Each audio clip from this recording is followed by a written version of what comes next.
With this house, we're trying to do what's called a net zero water house. That means all of the water they use inside comes exclusively from the roof on top of the house. And the reason we're able to do that is we actually have abundant water available to us from the rain in the sky. About 37 inches of rain a year. That translates to about 22 gallons of water for every square foot of roof.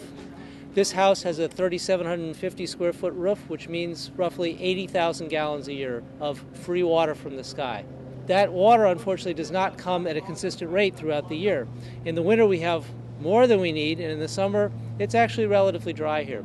So that's where the rain tanks come in. We have to collect water during the spring months, fill up the tanks so they're at capacity, and then all the water in the tanks, about 5,000 gallons, plus the few thousand gallons we get during the summer months, will get us through until the rains start again in October.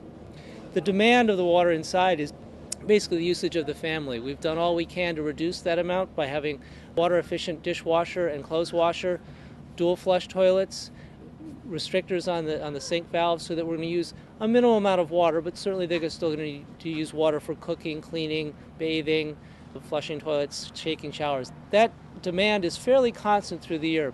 We're estimating that it's going to take about 35 gallons per person per day. There's 4 people living in here, so on an annual basis, that's 50,000 gallons of water a year.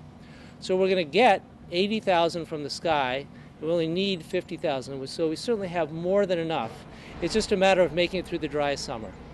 The water starts on the roof and drops into the gutters, and then flows down the downspouts or the rain chains. It goes below grade, it's down into the black tubing, and flows into the pre-filter, which is that canister. So the water comes down the downspouts of the rain chains, down this pipe. Now it's underground. Goes in here, goes through the pre-filter. Any overflow goes out through this white and green pipe and on out to the storm sewer.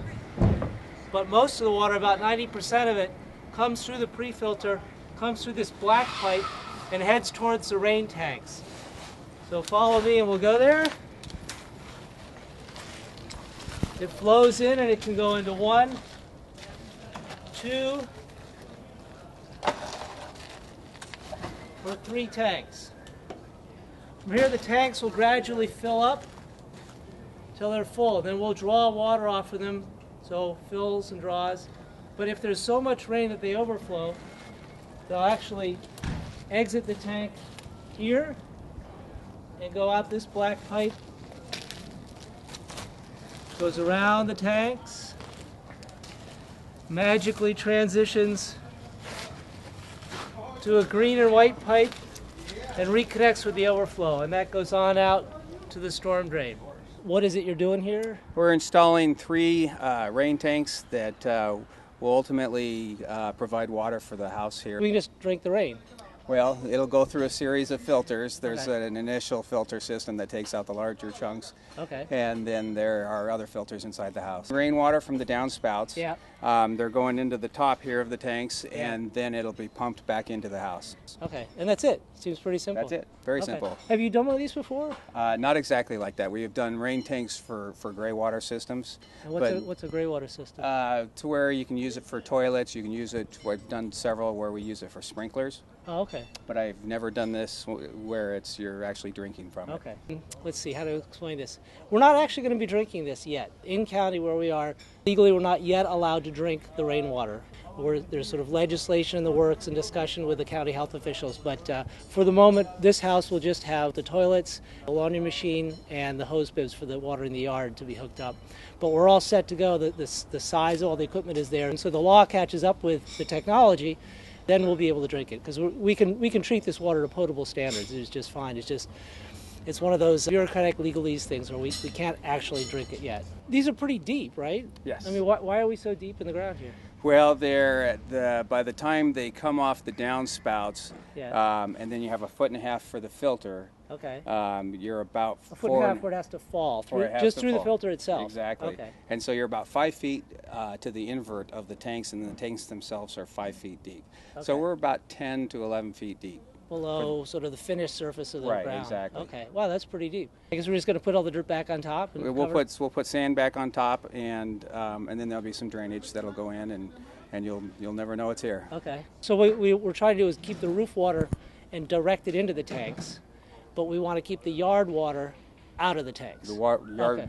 water will be separate. Okay, and so these tanks are kind of sealed. They're like little submarines down Yes, exactly, Okay, so exactly. no groundwater is going to get into Right. them. Okay. There are I got actually it. French drains that pick up any groundwater in between the tanks, so that if groundwater does rise up, it goes into the French drains and Right. then out to the stormwater. Okay. Sometimes it rains like crazy here, or like it rains all winter, right? So are these things going to fill up in a day, and then what? Well, they won't. Burst, or?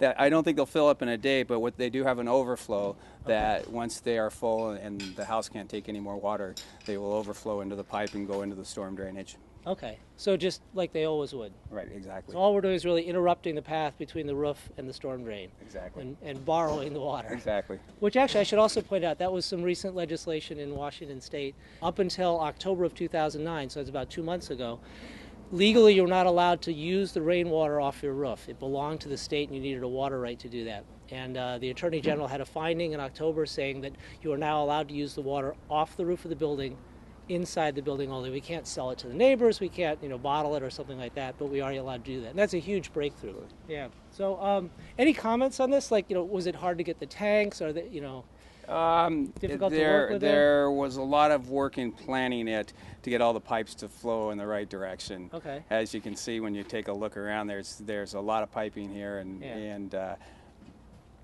ultimately it was fairly easy. It just took a little bit of time to figure it out. Okay. And it's not like you've done 100 of these before, so it's just like the last one, right? No, is this is probably my 5th one that I've done, Okay. and this one's a little different than the last one, and Okay. they're all a little different from each other. That's great. So other than that, there weren't any close calls or anything like that? No, No cave-ins? Everything went well. Okay. I guess you guys have been at this for a long time. Yeah, so. we have. Cool. So I'm standing inside one of the 3 tanks, and I'm about 5.5 feet tall, and my head comes up to about the top. So they're 5.5 feet tall, 4.5 feet wide, and 11 feet long.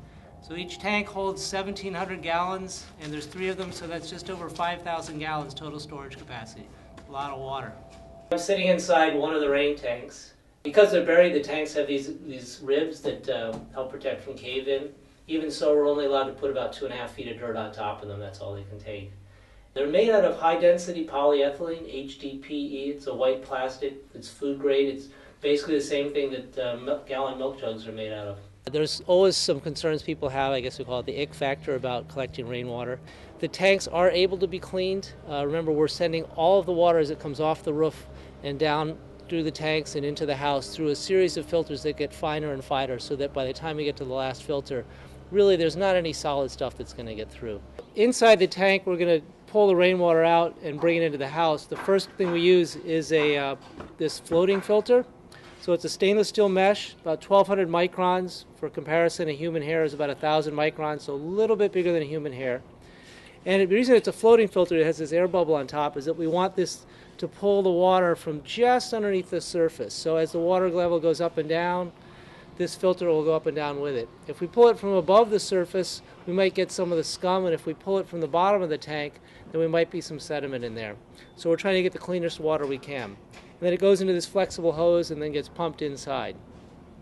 Once the water comes out of the tank, we want to bring it into the house and filter it for drinking water quality. We use that with a couple of filters. They're inside these canisters that just bolt to the wall in the mechanical room. They're easy to change. It takes about once a year the homeowner can just go inside the room, change out the filter. The first filter we use is this media filter.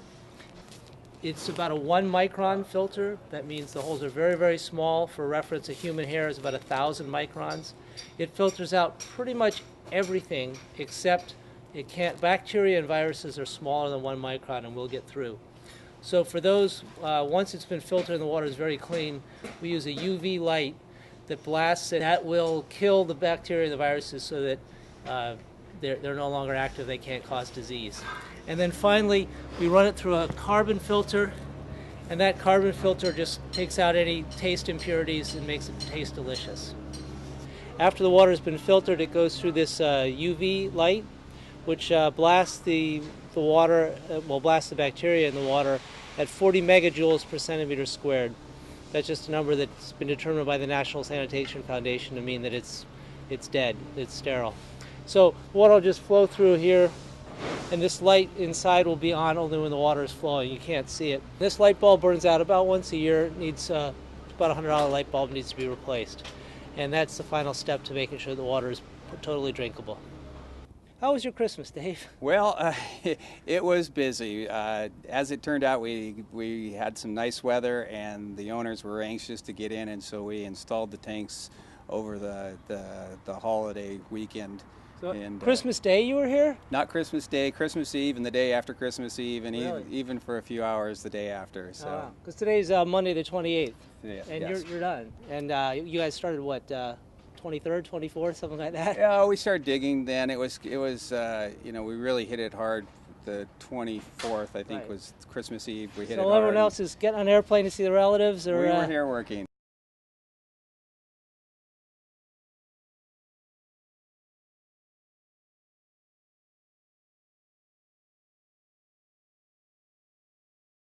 There's always some concerns people have, I guess we call it the ick factor, about collecting rainwater.